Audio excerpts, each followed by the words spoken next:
ओम नमो भगवते वासुदेवाय नमः। प्रिय भक्तजनों, आपका दिन शुभ और मंगलमय हो। कान्हा जी आपकी सभी इच्छाओं को पूरा करे। प्रिय भक्तजनों, आज हम कार्तिक मास का 22वां अध्याय श्रवण करेंगे। उससे पहले हम कार्तिक स्नान की 8 वारों की कथा सुनेंगे।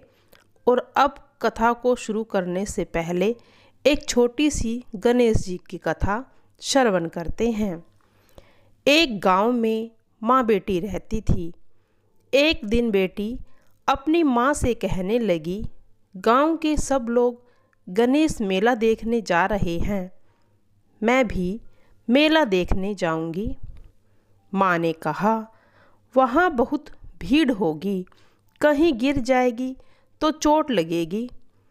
लड़की ने माँ की बात नहीं सुनी और मेला देखने चल पड़ी।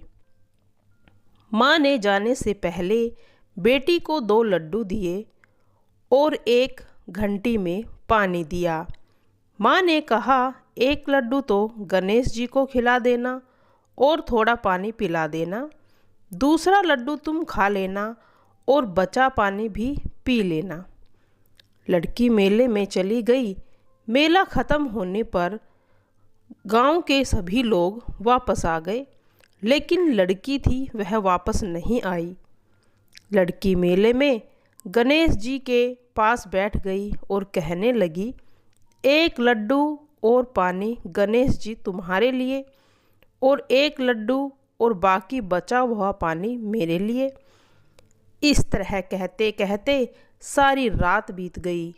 गणेश जी सोचने लगे, अगर मैंने यह लड्डू और पानी नहीं पिया तो यह अपने घर नहीं जाएगी। यह सोचकर गणेश जी एक लड़के के भेष में गए और उससे एक लड्डू लेकर खा लिया, थोड़ा सा पानी पी लिया। फिर कहने लगे गणेश जी, बोलो क्या वर मांगती हो।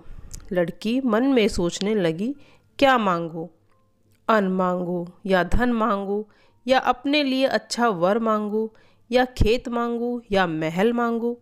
यह मन में सोच रही थी तो गणेश जी उसके मन की बात को जान गए। गणेश जी लड़की से बोले, तुम अपने घर जाओ और तुमने जो भी मन में सोचा है वह सब तुम्हें मिलेगा।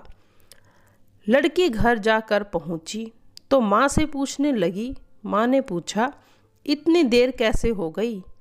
बेटी ने कहा, आपने जैसा कहा था मैंने वैसा ही किया। लड़की ने सारी बात बता दी। देखते ही देखते जो भी लड़की ने सोचा था वह सब कुछ हो गया। गणेश जी महाराज, जैसा आपने उन माँ बेटी की सुनी वैसे ही सबकी सुनना और सभी की इच्छाओं को पूरा करना। आइए सुनते हैं कार्तिक स्नान की 8 वारों की कथा। किसी गांव में एक माँ बेटा रहते थे और बहू भी साथ रहती थी। एक दिन सुबह माँ गंगा स्नान के लिए जा रही थी तो बहू से कह गई, मेरे बेटे को सुबह रोटी दे देना। उसने कहा, ठीक है, मैं दे दूंगी। सुबह बेटा उठा तो बोला कि माँ मुझे रोटी दो। यह सुनकर उसकी पत्नी आई और बोली, ना तो तुम्हारी माँ यहाँ है और ना ही रोटी, कुछ कमा कर लाओगे तो ही मैं रोटी दूंगी। वह बोला, भगवान, मैं कमाना नहीं जानता हूँ। लेकिन बहू नहीं मानी। उसने कहा, अच्छा तुम 4 रोटी आम के अचार के साथ ही दे दो। बहू ने 4 रोटी बनाई और अपने पति को दे दी। वह रोटी लेकर कुएं की मुंडेर पर आकर बैठ गया और भगवान को याद करने लगा। वह बोला, राम, मैं कमाना नहीं जानता हूँ। भगवान उसकी बात सुन ब्राह्मण का वेश बनाकर आए और कहने लगे कि तुम इतने उदास क्यों बैठे हो। वह बोला, मेरी पत्नी ने कहा है, जब तुम कमाना जानोगे तो कमा कर लाओगे, तभी रोटी मिलेगी। लेकिन मैं कमाना नहीं जानता। भगवान बोले कि मैं भी कमाना नहीं जानता हूँ, लेकिन मैं 8 वारों की कथा को कहता हूँ, जिससे तुम्हारे घर अटूट भंडार भर जाएंगे। भगवान बोले कि तुम चावल के दाने ले लेना, पानी की घंटी लेना, जो बर्तन ढके हुए हैं उनका मुंह खोल देना, जो घर में बर्तन उल्टे पड़े हैं उन्हें सीधा कर देना। भगवान के रूप में ब्राह्मण ने कथा कही और उसने सुनी। रविवार, सोमवार, मंगलवार, बुधवार, बृहस्पतिवार, शुक्रवार, शनिवार 8 वारों का आसरा, भरियो पीहर सासरा। इसके बाद उसके घर में अटूट भंडार होते चले गए। घर पहुंचा तो उसकी पत्नी ने पूछा, क्या लाए हो? उसने कहा कि 8 वारों का नाम लाया हूँ। पत्नी ने सोचा, चलो कुछ तो लाए हो। फिर पति बोला कि चावल के दाने और पानी की घंटी ला, जो औधे मुंह पड़े हैं उन्हें सीधा कर, जो ढके हैं उनका मुंह खोल दे। पति ने कहा, पत्नी ने सुना।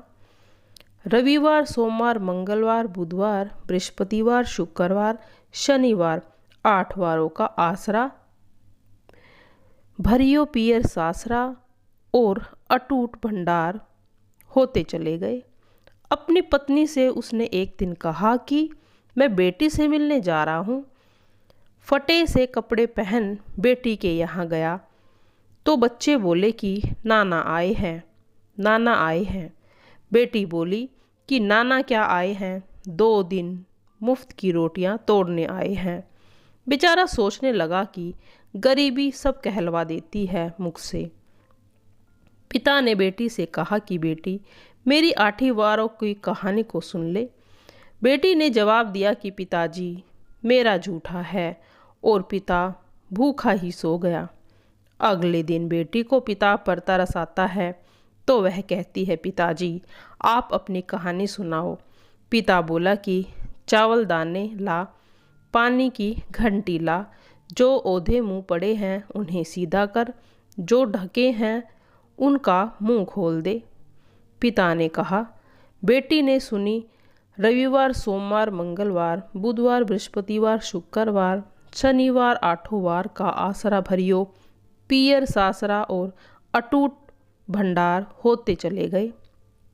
बेटी टोकरे भर भर कर बांटने लगी। बेटी की पड़ोसनों ने जब यह देखा तो वह कहती है कि तुम तो कह रही थी कि तुम्हारा बाप कुछ नहीं लाया, देखो यह तो इतना सामान बांट रही हो, ये कहाँ से आया? बेटी ने जवाब दिया, मेरे पिता तो खाली हाथ आए थे, ये तो 8 वारों की कहानी का फल है।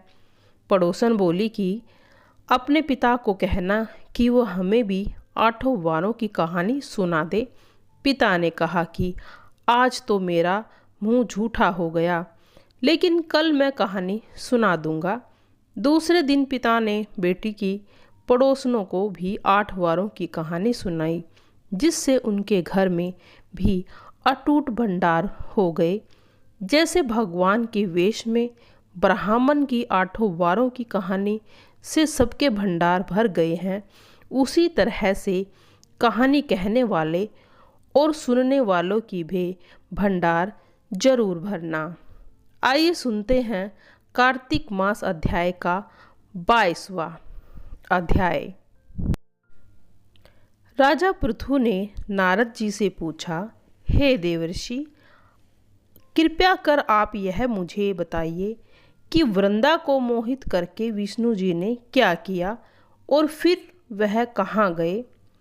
तब देवता स्तुति कर मौन हो गए। तब शंकर जी ने सब देवताओं से कहा, हे ब्रह्मादिक देवताओं, जलंधर तो मेरा ही अंश है, उसे मैंने तुम्हारे लिए नहीं मारा, यह मेरी सांसारिक लीला थी।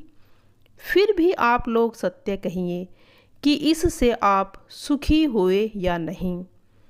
तब ब्रह्मादिक देवताओं के नेत्र हर्ष से खिल उठे और उन्होंने शिव जी को प्रणाम कर विष्णु जी का सब वृत्तांत कह सुनाया।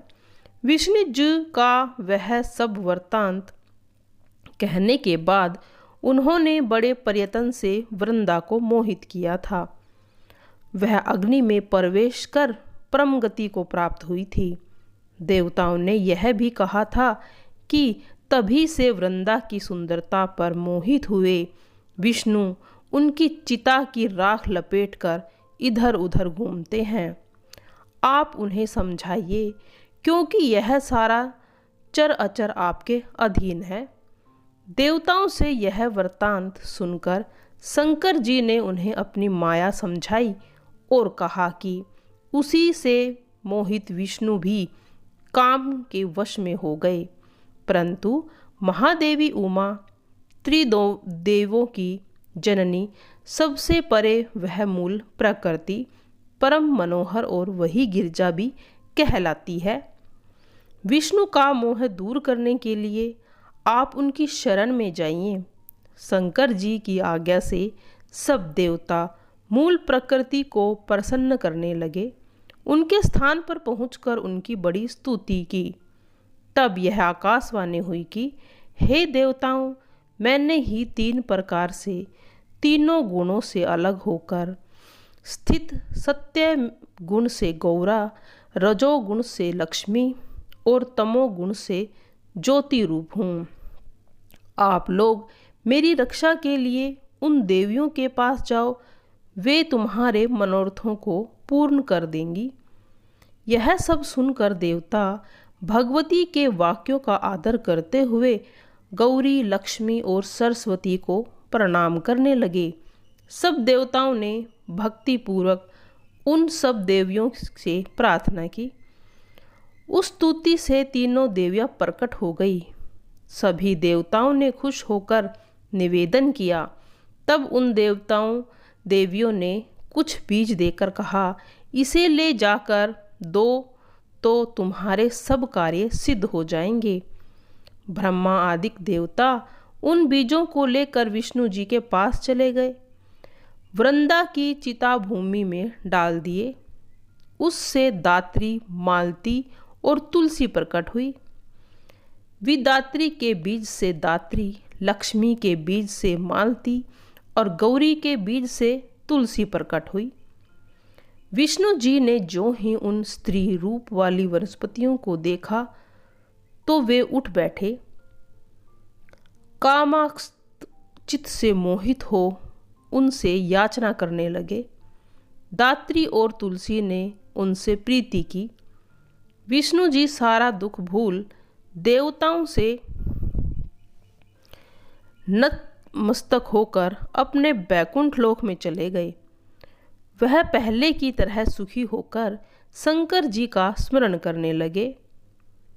और शंकर जी तो भक्ति को देने वाले हैं। तो प्रिय भक्तजनों, यहाँ पर आज 22वां अध्याय समाप्त होता है। कल की वीडियो में हम 23वां और 24वां अध्याय लेकर आएंगे। बोलो जय दामोदर जी की जय।